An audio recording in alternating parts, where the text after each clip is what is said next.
By the first week of June, the million-dollar gardens at Silverbrook Estates were failing in plain sight. Apple trees had bloomed without setting fruit. Berry rows stood green but nearly empty. Vegetable beds looked healthy from a distance and strangely barren up close. Karen Whitmore stood beside the HOA's landscape contractor, staring across acres of color that had stopped producing. He asked, "Where are the bees?" Karen looked toward Ethan Walker's property. The hives were gone. 3 months earlier, she had given him 14 days to remove everyone away. If you enjoy stories where patience, paperwork, and one bad decision collide in ways nobody expects, subscribe and stay with this one, because Karen believed removing Ethan's bees would make Silverbrook safer. She never asked what those bees had been doing for everyone else. 14 weeks earlier, Silverbrook Estates looked almost too perfect to be real. New homes curved around landscaped streets, a private clubhouse, walking trails, a formal garden, and an orchard near the entrance. At the eastern edge, beyond a split-rail fence, stood Ethan Walker's place. His land was older than the development around it. The house was modest, the barn had been repaired more than once, and nothing there had been designed to impress anyone. Ethan was 48, quiet, and known mostly for keeping to himself. He fixed his own fences, sold honey at a weekend market, and had spent years learning beekeeping from an older neighbor. He began with 2 hives and gradually expanded.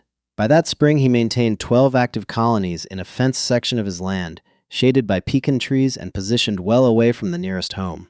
Nothing about the setup was improvised. His apiary registration was current.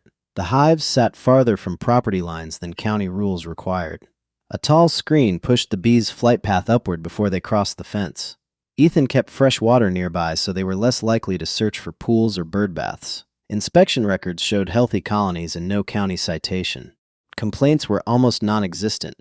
Once, a homeowner called because bees were gathering around a flowering hedge. Ethan explained they were foraging and would move on when the bloom ended. Another time, he removed a swarm from a tree near the walking trail and relocated it without charging the HOA. The previous board had sent him a thank you note. What almost nobody considered was what happened beyond Ethan's fence. Every spring, thousands of his bees moved through Silverbrook.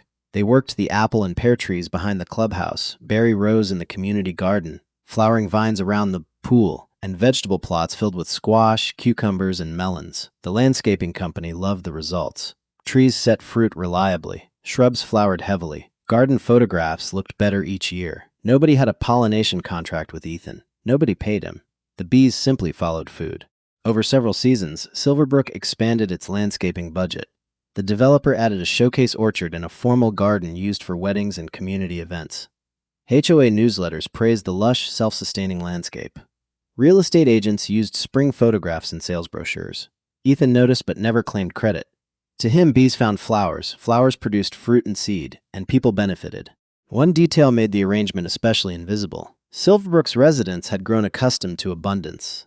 They saw flowers, fruit, and green beds as features purchased with dues, not as living systems depending on water, weather, insects, timing, and neighboring land. Then Karen Whitmore became HOA president. Karen was polished, organized, and relentless about appearances. She wore tailored jackets to board meetings, carried a folder filled with printed rules, and spoke constantly about consistency. In her first months, she pushed uniform mailbox posts, tighter exterior paint standards, better screening for trash bins, and removal of decorative signs she considered clutter. Her favorite phrase was community standards. Ethan barely paid attention. His parcel had been recorded before the development, leaving much of his property outside the HOA's architectural control. But an access easement and a narrow strip near the trail still kept him in regular contact with the association. That was enough for Karen to notice the hive boxes. One April afternoon, she stopped on the service road while Ethan checked frames. "How many of those do you have?" she called. 12 active colonies. Karen looked toward the nearest homes. "That seems excessive. They're registered." "I didn't ask whether they were registered." Ethan closed the hive carefully. Karen studied the boxes. "We've had concerns about safety. I'll be reviewing it." "All right." She seemed disappointed that he did not argue. 3 days later, Ethan saw a notice for a special HOA board session concerning potential nuisance conditions affecting common area safety. No property was named, no bees were mentioned, but Ethan knew exactly what Karen intended to discuss. The special session lasted less than 40 minutes.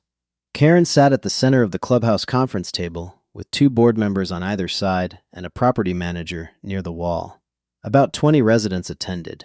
Ethan took a chair in the second row, and listened while Karen described the issue without using his name at first. She spoke about unmanaged pollinator activity. She mentioned children walking near the greenbelt, residents with allergies, and the possibility that bees could enter common recreation areas. Then she displayed 3 photographs on a screen. One showed bees on lavender near the trail. Another showed several bees drinking from a decorative fountain. The third showed Ethan's hive boxes through the fence. Karen finally looked toward him. "Mr. Walker, would you agree that these colonies are yours?" "Yes. And that bees from those colonies travel through association property? Some of them probably do." Karen leaned back as if the answer proved her case. "Then the association has a legitimate safety concern." Ethan asked whether any medical incident had been documented. Karen answered instead. "We received a report from a resident with a severe allergy. Was the resident stung?" "That is not the point. Was anyone stung?" "No documented sting was reported." Ethan nodded and wrote that down. Karen continued. She said the board had authority to address conditions affecting common area safety and announced a proposed nuisance rule covering active beehives within a specified distance of HOA property. The wording had been drafted broadly enough to reach Ethan's apiary through the easement strip. Karen said partial measures would be difficult to enforce. Ethan raised his hand. "Would fencing help?" "You already have fencing." "A taller flight screen?" "We are discussing removal." "Warning signs?" Karen's expression tightened. "Mr. Walker, the board is trying to create a clear standard." That sentence told Ethan more than the photographs did. Karen did not want a safer arrangement. She wanted a simple rule she could point to. The motion passed 4 votes to 1. Across the top, in bold capital letters, were the words, "Norder of nuisance and Safati violation." The letter stated that active beehives on Ethan's parcel created an unacceptable risk to residents using nearby association property.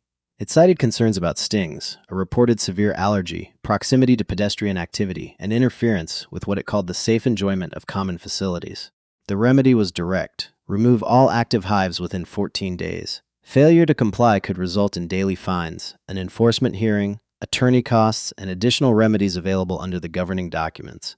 Ethan read the notice twice. Then he went to the metal filing cabinet in his office. He pulled his county apiary registration. Current. He pulled the most recent inspection. Clean. He searched his email for prior complaints. 2 minor questions in several years, neither involving injury. He opened the HOA portal and downloaded the new rule, the meeting agenda, and the posted minutes before anything could be changed. Then he called the county agriculture office. The inspector who answered remembered his property. Nothing in county regulation required Ethan to remove the hives. But the easement language and the newly adopted association rule created enough uncertainty that a challenge could become expensive. "You can fight it," the inspector told him. "But that doesn't mean it'll be quick." Ethan thanked him. Karen seemed certain he would appeal. 2 days later, the HOA scheduled an enforcement hearing, and when Ethan arrived, Karen had a binder open in front of her. She began by asking whether he intended to challenge the board. Ethan ignored the question. Instead, he placed the violation notice on the table. "I want the remedy clarified for the record." Karen frowned. "It is already clear. I'm asking anyway. You want every active hive removed from my property." Karen looked at the other board members, then back at him. "Yes, not reduced, not screened, not relocated farther from the trail. No. You want every hive gone?" Karen's voice hardened. "Every one of them." Ethan wrote the sentence on his notepad. Then he asked the property manager to include the exchange in the hearing record. Karen watched him for a moment. "Is that all? For now?" He stood, collected his papers, and walked out without raising his voice once. Karen mistook that silence for surrender. Karen spent the next several days preparing for resistance that never came. One board member told a neighbor that Ethan would probably seek an injunction. Karen seemed ready for exactly that. She had the rule, the vote, the notice, and the certainty of someone who believed procedure alone made a decision wise. Ethan did something simpler. He called Daniel Mercer, a friend who operated a family farm about 30 miles west of Silverbrook. Daniel grew peaches, squash, pumpkins, and several acres of berries. He had room for additional colonies and had already been talking with Ethan about increasing pollination on the farm. "I may need to move all 12, Ethan said. "All 12? That's what the letter says." Daniel was quiet for a second. "You fighting it?" "No." That answer surprised him, too. They spent the next week planning the relocation carefully. Moving hives was not like loading empty boxes into a truck. Colonies had to be secured after most foragers returned, entrances had to be screened for transport, ventilation had to be maintained, and each hive had to be placed where the bees could reorient to a new landscape. Ethan treated the process the same way he treated every other part of the dispute. as if somebody might question it later. He made an inventory of each hive. He photographed their positions before moving them. He recorded the date and time. He kept the rental receipt for the trailer. He notified the county agriculture office of the relocation. He sent Karen a short email stating that he intended to comply fully with the HOA order before the deadline. Karen replied within 12 minutes. "Thank you for confirming compliance." Ethan printed that too. On the 11th evening after sunset, Daniel arrived with a truck and enclosed trailer. The men worked under portable lights. One hive at a time, they secured the entrances, strapped the boxes, lifted them onto the trailer, and checked the load again before moving to the next. The orchard across the HOA greenbelt was in bloom. White petals covered the pear trees. Pink apple blossoms lined the branches. Bees that had spent the day working those flowers returned to Ethan's boxes as the light faded, unaware that by midnight their home would be miles away. Ethan stopped once and looked across the fence. He knew bees mattered to those trees. He also knew Karen had been offered alternatives, a taller barrier, different placement, warning signs, partial relocation. She had rejected all of them because she wanted a rule that was easy to enforce. So Ethan did not interfere with the decision. By 1 in the morning, the last hive was gone. The fenced apiary area looked strangely empty. 2 mornings later, Karen arrived with the property manager and another board member for the compliance inspection. Ethan met them near the gate. Karen looked almost pleased. "May we verify the area?"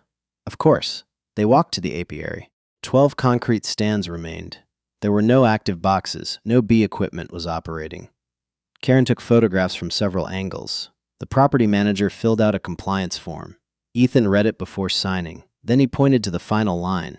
It stated that the association had inspected the property and confirmed that the cited condition had been fully corrected.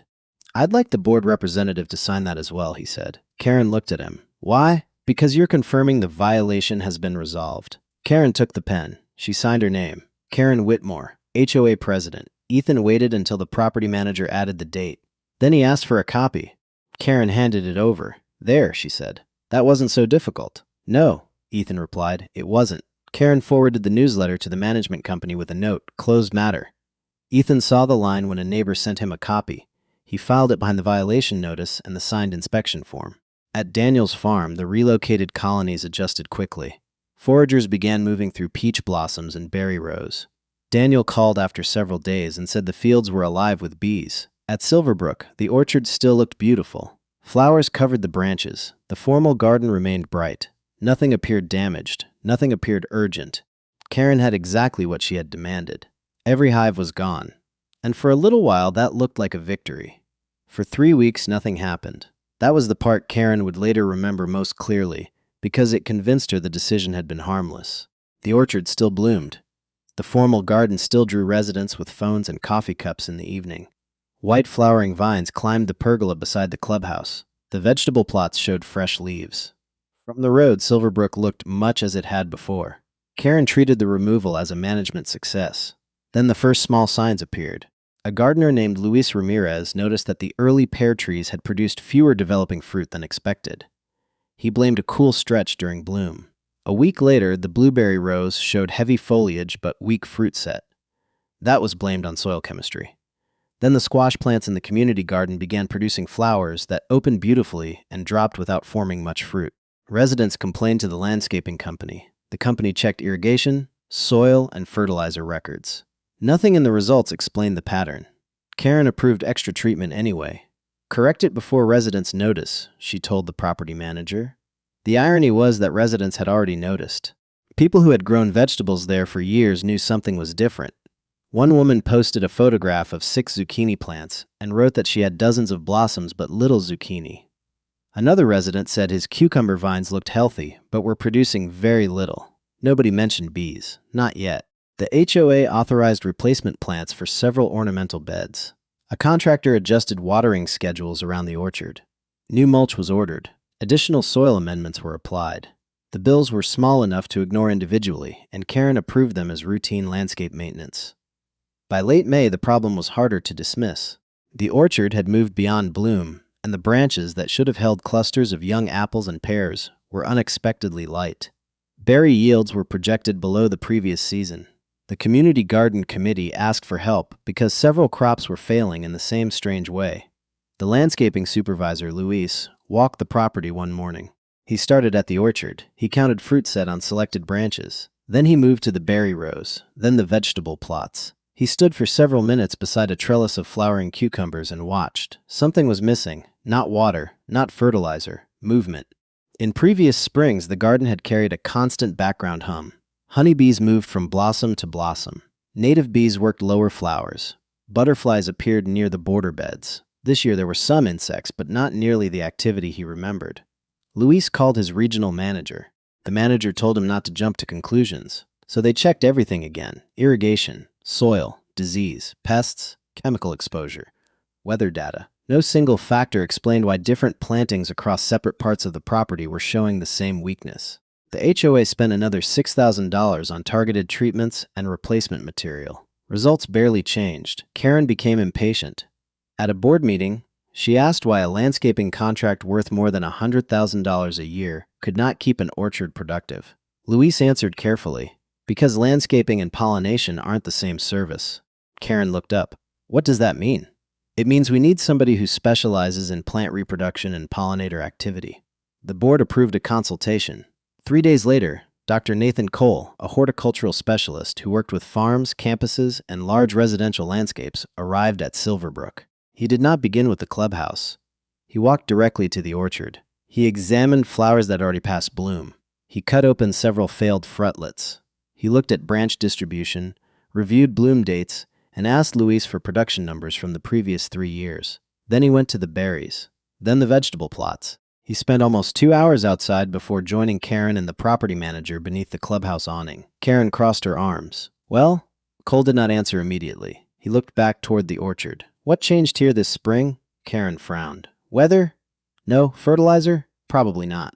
Luis, standing beside them, slowly turned his head toward Ethan's property. The empty apiary stands were visible through the fence. Cole followed his gaze. "What used to be over there?" Luis answered before Karen could. "Beehives." Cole looked back at the orchard. "How many?" 12. For the first time since the problem began, Karen said nothing. Dr. Cole asked to see the previous 3 years of landscape records. Karen tried to keep the conversation narrow. "We need to know whether the gardens can be restored," she said. "They can," Cole replied. "But first I need to know what changed." Luis brought out maintenance logs, bloom schedules, pest reports, and photographs taken during earlier seasons. Cole compared images from the orchard. In every spring photograph, the trees were covered not only in blossoms but in insects. Honeybees were visible on apple flowers, berry plants, lavender borders, and squash blossoms. This year's photographs looked quieter. Cole spent the afternoon taking counts across the property. He measured fruit set on sample branches, compared failed flowers with successful ones, recorded pollinator visits during observations. His preliminary report arrived 2 days later. The phrase on the first page was simple: pollinator deficit. Cole was careful with his conclusions. He did not claim that every weak plant at Silverbrook had one cause. Weather, plant variety, native insect populations, and maintenance all mattered.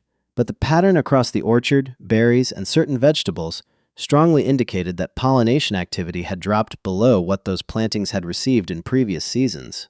Karen read the report twice. Then she called Luis. "You're telling me 12 boxes caused all of this?" "No," he said. "I'm telling you 12 strong honeybee colonies were part of the system. That is not the same thing." "No, it isn't."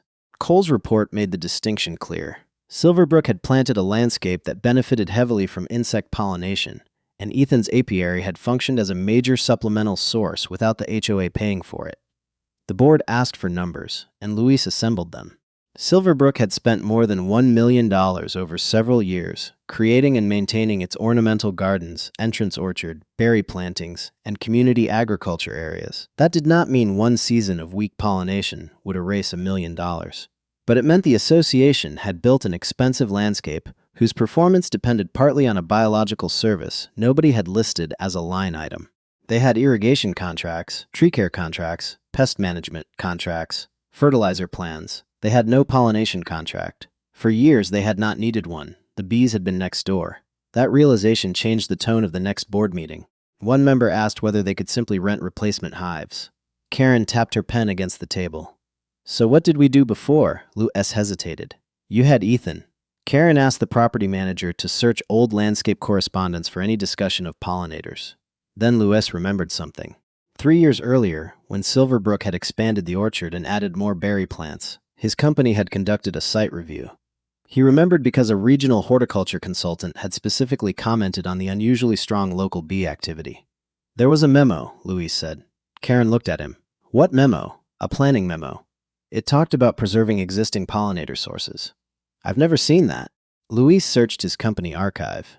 Nothing appeared under the current HOA folder because the landscaping firm had changed document systems the previous year. He called the regional office.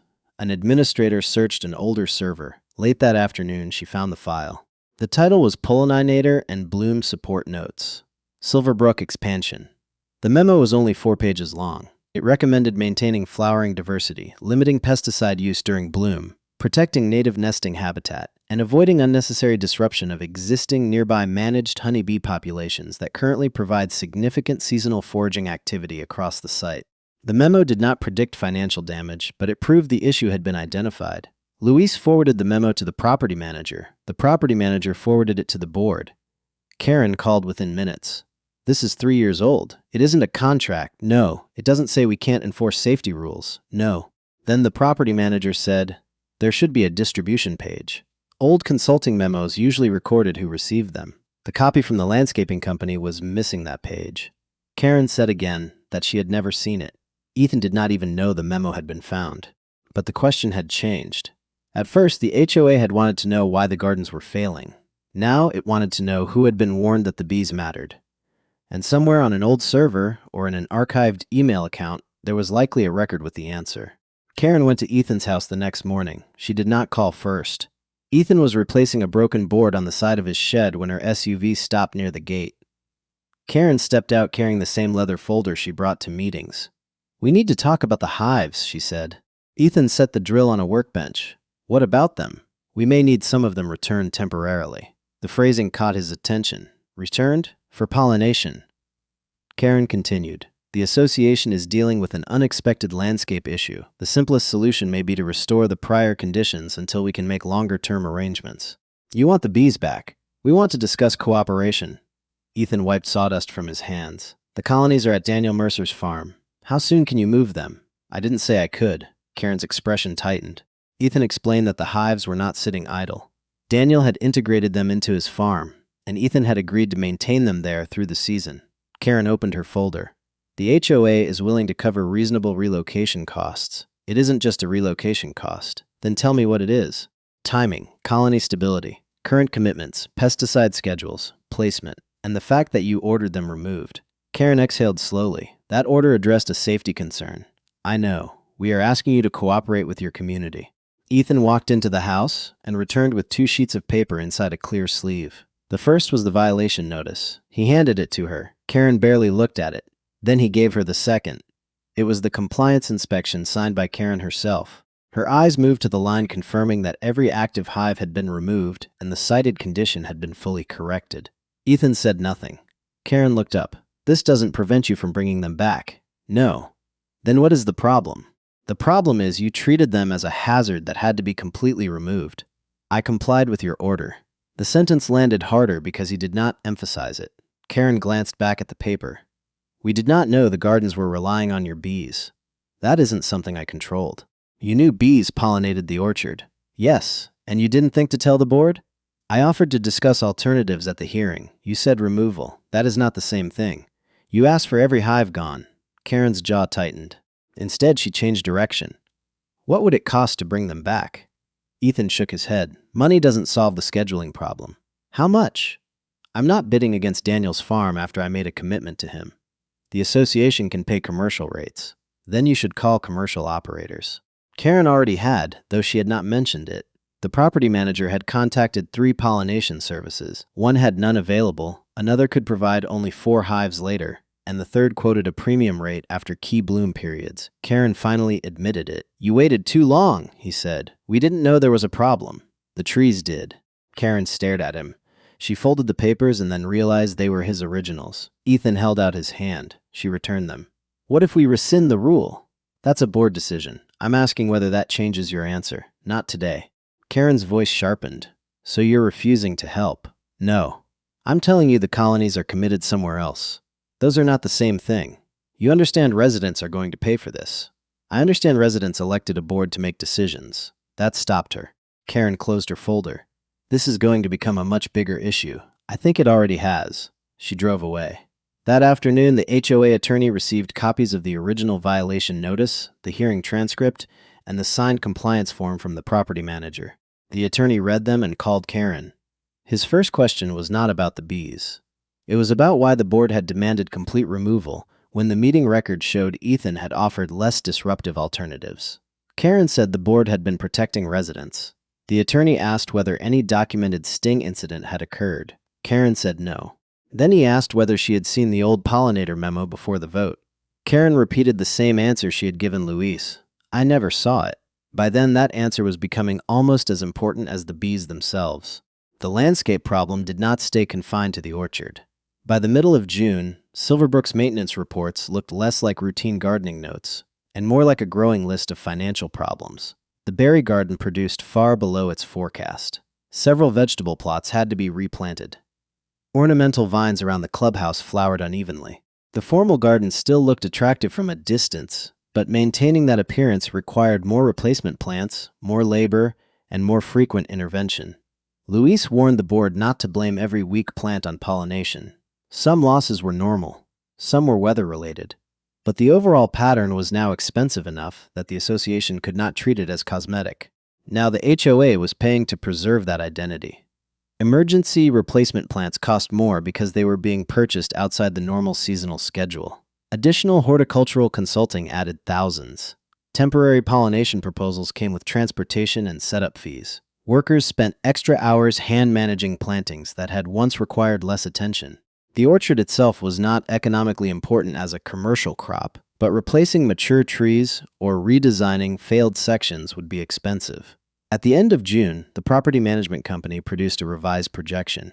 Karen read the first page and immediately asked for a private meeting. The association was already tens of thousands of dollars above its seasonal landscape budget. If the trend continued, reserves might cover part of the cost, but using too much reserve money could delay roof, road, and drainage projects scheduled for the following year. One board member suggested reducing garden maintenance until the next season. Karen rejected it. You want the front entrance to look abandoned? Another suggested cutting the orchard program. Karen rejected that too. It's one of the reasons people bought here. The treasurer, Martin Hale, asked the question nobody wanted to hear. What happens if reserves aren't enough? The property manager answered carefully. Then the board may need a special assessment. Silence settled over the room. A special assessment meant homeowners would receive a bill beyond their regular dues. The amount was not yet known. That uncertainty made the rumor worse. Within days, residents were trading estimates on neighborhood message boards. $500 per home. $800. More than $1,000. Karen posted a statement telling homeowners not to rely on speculation. That did not calm them. At the next open meeting, people arrived with printed budget pages. A retired accountant named Susan Bell stood near the front and asked why residents should pay for an avoidable management error. Karen objected to the phrase. Susan did not withdraw it. Did the board order those hives removed? Yes. Did the board have a replacement pollination plan? Karen said the association was still determining what services had historically supported the landscape. Susan looked around the room. That sounds like no. A murmur moved through the chairs. Another resident asked whether the landscaping company had ever warned the HOA about pollinator dependence. Karen repeated that she was unaware of any such warning. Luis was seated near the back. He looked at the property manager but said nothing. After the meeting, Susan submitted a formal records request. She asked for board minutes, landscape reports, consultant correspondence, and attachments from the months before the Beehive rule was adopted. The property manager began assembling the material. Most of it was ordinary: invoices, planting schedules, pest control notices, budget worksheets. Then Susan noticed a reference inside one set of meeting minutes from the previous year. The minutes said the board had reviewed several landscape planning documents. 3 attachments were listed by name. Only 2 appeared in the electronic archive. The missing file was identified as Pollinator Impact Assessment. Susan emailed the property manager. Please provide attachment C. The response came the next morning. We are attempting to locate the archived file. Susan forwarded the exchange to several neighbors. By lunchtime, Karen knew about it. She called the property manager and asked why the document name had been released before anyone understood what it contained. The manager reminded her that meeting records belonged to the association. Karen then asked whether the document could have been a draft. Could it have been unrelated to Ethan? Possibly. Could the title have sounded more significant than the contents? Possibly. Karen held on to each possibility. But residents were no longer focused only on dead blossoms and budget overruns. They wanted to know whether the board had been warned before it created the problem. And this time, a missing attachment had given them something specific to look for. Luis found it through his company. The landscaping contractor had changed its internal storage system, yet an administrator in the regional office located an older project folder tied to Silverbrook's expansion plan. Inside it were the 4-page pollinator notes already discussed, a longer assessment prepared the following year, and an email chain showing where both documents had been sent. Luis forwarded the materials to the property manager. The property manager called the HOA attorney before sending them anywhere else. By the end of the afternoon, every board member had a copy. The assessment was not dramatic. It did not predict collapsing gardens or claim that Silverbrook could never function without Ethan's hives. It read like the kind of document most people skimmed and forgot. That made it worse for Karen. The language was cautious and professional.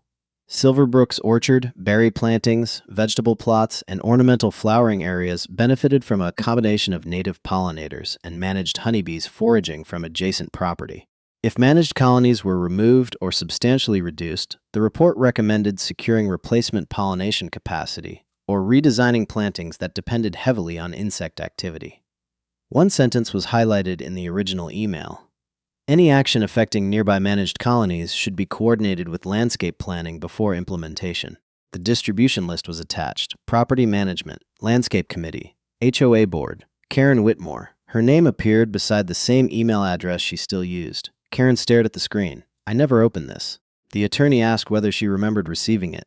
"No." "Did you receive the email?" "I receive hundreds of emails." "That wasn't my question." Karen's voice cooled. "I'm telling you, I do not remember reading it." The distinction mattered. The documents did not prove she had studied the assessment and deliberately ignored it. They did prove the warning had reached her inbox. A second email created a bigger problem. It had been sent 6 days before the vote on the Beehive rule. Luis's regional manager, concerned after hearing that Silverbrook was considering hive removal, wrote to the property manager and copied Karen. He recommended delaying any complete removal requirement until the association evaluated replacement pollination. Karen had replied from her phone. Her message was only 2 sentences. "This is a resident compliance matter, not a landscape decision. The board intends to resolve the safety issue first." There was no dispute over whether she had seen that one. Her reply was underneath it. Susan Bell received the records through the HOA request process that evening.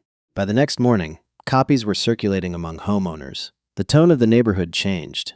Until then, even people angry about the extra expenses could believe Karen had made a reasonable safety decision with an unforeseen consequence. The email removed that comfort. She had been advised to slow down. She had chosen not to. At an informal gathering near the clubhouse, residents compared the warning email with the later newsletter, in which Karen had praised the complete removal as proactive management. A father whose daughter had a bee allergy read both documents and shook his head. "I wanted safety too," he said. "But why wouldn't you replace the pollination first?" That question spread because it did not require anyone to love bees or dislike Karen. It was about planning. The board had been warned that one system affected another. Karen had treated the systems as separate. Now residents were being told they might have to pay for the gap. Karen responded with a written statement. She said the board had acted in good faith based on resident safety concerns. She noted correctly that the assessment did not guarantee the removal would cause damage. She emphasized that weather, native pollinator changes, and plant health were also contributing factors. All of that was defensible. Then she added one more paragraph. She suggested that Ethan, as an experienced beekeeper, had understood the likely consequences better than the volunteer board and had chosen to remove the colonies without making those consequences sufficiently clear. Ethan read the statement at his kitchen table. Then he opened his filing cabinet. Inside were the hearing notes, the email where he had suggested a taller screen, the offer to move only the closest hives, the question asking whether the board truly required every colony to leave. Karen's written answer: yes. He laid the records across the table in chronological order. For months, Karen had relied on one idea. The board had simply enforced a safety rule. Now she needed a different story. A story in which Ethan had known disaster was coming and quietly allowed it. That story had one problem. Ethan had kept everything. Karen's new position became official 2 days later. A letter from the HOA attorney arrived by certified mail. It did not accuse Ethan of a crime. The letter stated that the association was reviewing whether Ethan had failed to disclose material information concerning the foreseeable effects of removing the colonies and whether his conduct had contributed to avoidable landscape losses. Ethan read it once. Then he called an attorney of his own, Rachel Pierce, who handled property disputes and small agricultural businesses. Rachel listened without interrupting while Ethan described the hearing, the removal order, the relocation, and the later demand that the bees come back. Then she asked a question. "Did you keep the original documents?" "Yes. All of them?" "I think so." "Bring the box." Ethan placed a banker's box on Rachel's conference table. The contents were not dramatic. That was their strength. The original 14-day notice, the board's new nuisance rule, the hearing transcript, emails offering alternatives, Karen's written confirmation that every hive had to be removed, the relocation notice, county records, trailer receipts, photographs showing the empty apiary, the inspection form Karen had signed, the HOA newsletter calling the matter resolved. Rachel arranged everything by date. Then she read Karen's newer statement blaming Ethan. "She has a chronology problem," Rachel said. Ethan almost smiled. Rachel drafted a response. It was short. Ethan denied any intentional interference with HOA property. He had disclosed that he was a beekeeper. He had offered alternatives. The board had rejected them. He had asked for clarification. The board had required total removal. He had relocated the colonies lawfully and allowed the HOA to verify compliance. The final paragraph requested that the association preserve all emails, meeting recordings, consultant documents, and internal communications relating to the decision. Karen received the response that afternoon. The request to preserve records changed the atmosphere. Board members who had been willing to defend the original decision became less comfortable discussing blame. The treasurer asked for independent legal advice. One director wanted Karen to retract the statement about Ethan until council completed a review. Karen resisted. He knew exactly what would happen. The HOA attorney answered carefully. Knowing bees pollinate plants is not the same as accepting liability for following a written removal order. He could have appealed. He could have. He chose not to. He was not legally required to challenge the board's own decision for the board's protection. That ended the argument. For several days, it looked as though the conflict might finally shrink. Then homeowners received a budget notice. The association was considering a special assessment to cover emergency landscape work, consultant fees, and reserve replenishment. The proposed range was large enough to get everyone's attention. Depending on final insurance and vendor decisions, households could face an additional charge of several $100s. Residents who had ignored the bee dispute now demanded explanations. Susan Bell created a spreadsheet using published HOA numbers. She showed how emergency spending had climbed since the removal, how reserve transfers had increased, and how legal costs were beginning to appear beside landscape costs. At the next meeting, Karen tried to separate the issues. The assessment is about maintaining community assets. A man in the third row raised his hand. "Assets damaged after your rule. We do not know that one factor caused every loss." No one said every loss. Another resident called out, "Then why are we paying lawyers to blame Ethan?" The room grew louder. Karen struck the table with the wooden gavel used for board meetings. "This will remain orderly." But the order she wanted was disappearing. Residents requested the full hearing recording from Ethan's original violation case. The recording was released. People heard Ethan suggest fencing. They heard him suggest moving only the closest colonies. They heard Karen reject partial measures. Then they heard the exchange that had seemed insignificant at the time. "You want every hive gone?" "Every one of them." That audio clip moved through the neighborhood faster than any newsletter. The HOA attorney advised the board to withdraw any remaining allegation that Ethan had deliberately caused the landscape losses. The board voted to do so. Karen voted against the motion. It passed anyway. For a few hours, Ethan believed that might be the end of his involvement. Then Martin, the treasurer, called him. "There's an emergency meeting Thursday," he said. "About the assessment? About everything." Martin paused. "The insurance company asked why we removed the hives after receiving a written pollinator warning." Ethan looked toward the empty concrete stands behind his barn. What did Karen tell them? That's one of the things we're about to find out. Thursday's emergency meeting began at 7 and ran out of chairs before 7:10. Residents stood along the walls and crowded into the hallway. Nobody left. Karen sat at the center of the board table. For the first time since becoming president, she did not look completely in control. Martin opened with the budget. He did not use dramatic language. He did not need to. Emergency plant replacement, consulting, labor, legal review, and reserve transfers had pushed spending far beyond the original seasonal plan, with more costs expected next season. Then Martin displayed the insurance correspondence. The carrier had not denied the HOA's claim outright. It had requested more information. Specifically, it wanted to know whether the losses resulted from an unforeseen environmental condition or from a management decision made after the association had been warned about pollination risk. That distinction could determine how much money, if any, the policy would cover. The room became silent. Karen spoke first. "This is still under review. No final coverage decision has been made." Susan Bell raised her hand. "Did you send the insurer the warning email?" The HOA attorney answered before Karen could. "The carrier has received the relevant records." Including Karen's reply? "Yes." A murmur moved through the room. Karen straightened. "I want it clearly stated that the board acted because of a legitimate safety concern. The issue had moved beyond whether safety mattered. The question was why the board had chosen the most disruptive option, after being told there were alternatives." Luis was invited to speak. He explained the landscape contractor's role. His company had not guaranteed that removing Ethan's hives would cause a specific level of damage. It had warned that nearby managed colonies were contributing significant pollination activity, and that complete removal should be coordinated with landscape planning. Susan held up the email. "And was it coordinated?" Luis looked toward the board. "No." Karen interrupted. "The contractor is not responsible for resident safety policy." The attorney leaned toward his microphone. "President Whitmore, please let the witness finish." That was the first moment the room truly changed. Karen stopped talking. Luis explained that earlier consultation could have allowed staged relocation, replacement hives booked in advance, different plant choices, or timing the removal outside critical bloom periods. None had been evaluated. Then Susan presented the meeting minutes. Another homeowner displayed the original pollinator assessment. Martin showed the rising cost projections. Finally, the attorney asked Ethan whether he would place his documents into the meeting record.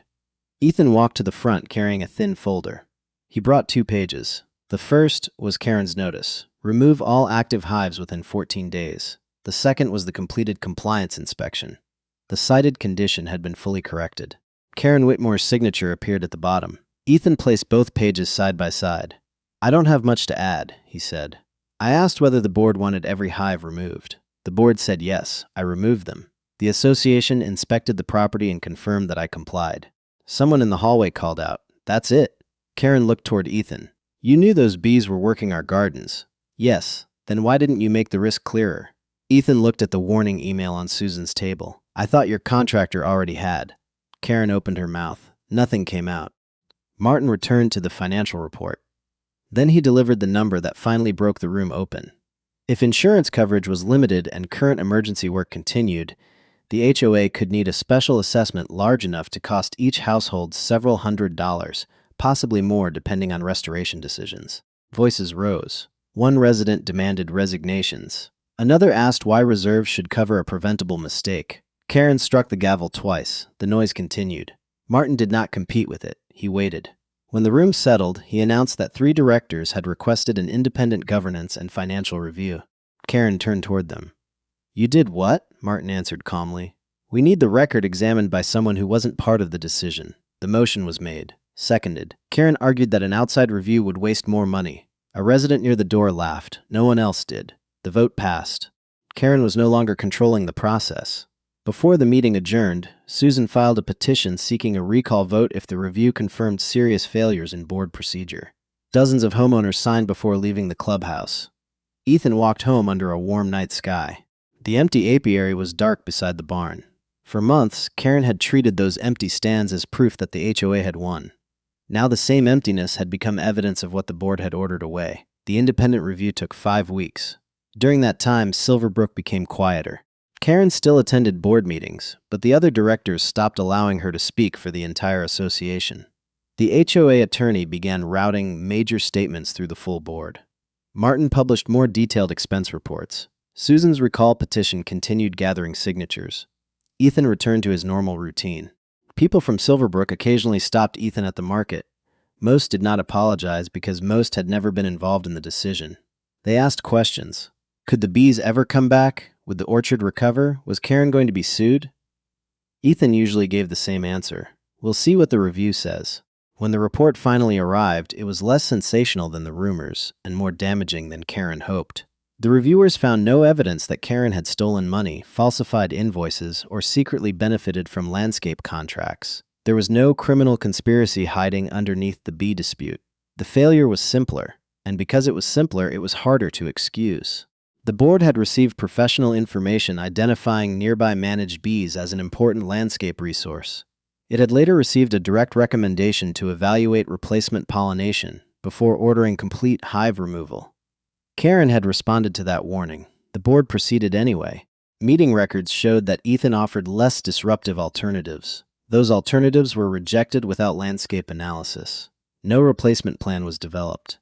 After losses appeared, the association spent emergency funds before giving residents a full explanation. Then Karen publicly implied that Ethan had withheld information, even though the board's own record documented his attempts to discuss alternatives. The review criticized more than Karen. 2 other directors had voted for the rule without reading the landscape materials.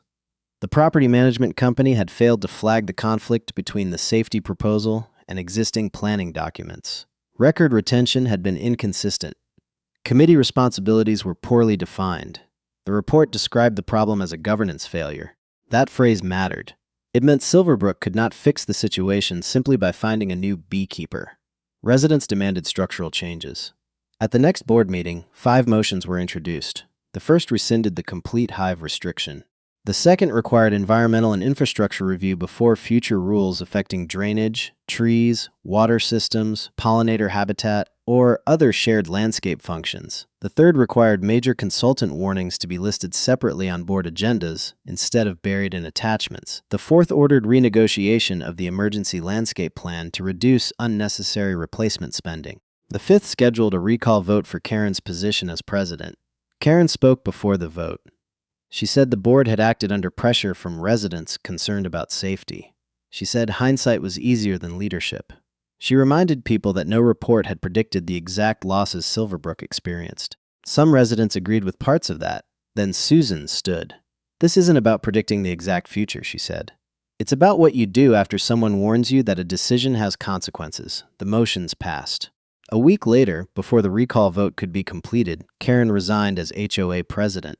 She kept her home in Silverbrook and remained an ordinary member of the association, but she no longer controlled the agenda, enforcement notices, or public statements. The special assessment was reduced after the board cut several cosmetic restoration projects and shifted work into the next normal budget cycle. Insurance negotiations continued, and the carrier agreed to cover some secondary losses while excluding costs tied directly to discretionary management decisions. Homeowners still paid more than they wanted. There was no magical refund. Bad decisions could be corrected, but not always erased. Then Ethan received a letter from the new board. It was not a violation. It was not a demand. The opening line said, "The association hereby rescinds the prior restriction, requiring removal of managed honeybee colonies from the Walker property." Ethan read to the bottom.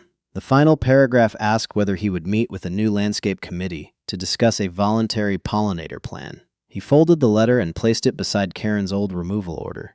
The 2 documents said almost opposite things. But Ethan did not call Daniel. He did not load a trailer. He did not bring a single hive home. Not yet. If Silverbrook wanted the bees back, Ethan intended to make sure the association finally understood what bringing them back required. The new landscape committee met Ethan at his kitchen table instead of summoning him to the clubhouse. They opened with a question. What would a responsible pollinator plan actually look like? Ethan answered slowly. First, the hives could not simply be dropped back into their old positions because the association wanted prettier gardens. The colonies had seasonal commitments, and some might remain at Daniel's farm permanently. Any return would have to match bloom timing and colony health. Second, the HOA needed clear placement rules that protected both residents and bees. They discussed buffer zones, fencing, flight screens, warning signs, fresh water, and designated access for hive maintenance. Third, Silverbrook's pesticide schedule had to change. Luis agreed. Treatments harmful to pollinators would be restricted or timed outside active bloom whenever practical, and Ethan would receive advance notice of applications near the apiary. Fourth, the association needed more than honeybees. The final agreement was voluntary. That mattered most to Ethan. The HOA would not own his bees, control his colonies, or assume they could be moved whenever the board changed its mind. Ethan would maintain the hives under county rules. Silverbrook would coordinate landscape practices. Either side could end the arrangement with notice and enough time for a responsible transition. By late winter, the plan was ready. Ethan agreed to return 6 colonies for spring, not 12. 6, the others remained at Daniel's farm. On a cool morning before sunrise, Ethan backed a trailer toward the old apiary. Martin and Luis were there to help. No crowd gathered, no board member posed for photographs. One by one, the hive boxes returned to the concrete stands. When the sun rose, the bees began making short orientation flights above the fence. By afternoon, the first workers were crossing into Silverbrook. The recovery was not magical. Some orchard losses took another season to correct. Several plantings were redesigned. The HOA replaced varieties that had performed poorly and reduced its dependence on expensive ornamental displays requiring constant intervention. But month by month, the system improved. Pollinator counts increased. Berry production strengthened. Vegetable gardeners reported better fruit set. The orchard recovered unevenly, then steadily. Emergency landscape spending fell. The strangest change was not visible in the flowers. Silverbrook's board meetings became quieter. Someone would propose a change. Another director would ask, "What's the pollinator effect?" Sometimes they were not talking about pollinators at all. Ethan heard about that and laughed. Karen remained in Silverbrook. The following spring, Ethan saw her near the formal garden. She was walking alone beside the pergola where the flowering vines had finally returned to full bloom. Bees moved through the blossoms above her. Karen's stopped. For several seconds, she watched them. Then she looked across the greenbelt toward Ethan's property. Ethan was standing beside one of the new hive boxes, checking the entrance. Neither of them waved. Neither needed to. A small sign had been installed outside the fenced apiary. Pollinator habitat. Please respect the buffer area. It was not a monument to Ethan. It was not an insult to Karen. It was simply an acknowledgement that the thing once labeled a nuisance had always been part of a larger system. That was the lesson Silverbrook had paid so much to learn. Rules can remove problems. They can also remove things nobody realized were solving problems every day. Karen had believed leadership meant having the authority to demand a clean, simple outcome. Every hive gone, every concern resolved, every rule enforced the same way. But real communities were not simple. A garden depended on insects. Insects depended on habitat. Habitat depended on choices made by people who often owned different pieces of the same landscape. Good leadership required more than the power to issue an order. It required understanding what the order touched. Ethan never destroyed Silverbrook's gardens. He never hit a hive, poisoned a plant, or demanded payment to undo the damage. He did the opposite. He followed the written instruction. He documented his compliance. He let the board inspect it. And when the consequences arrived, he had no need to invent a defense because Karen's signature was already sitting at the bottom of one. Sometimes the most expensive lesson is not caused by someone refusing to follow the rules. Sometimes it happens when they follow a bad rule perfectly.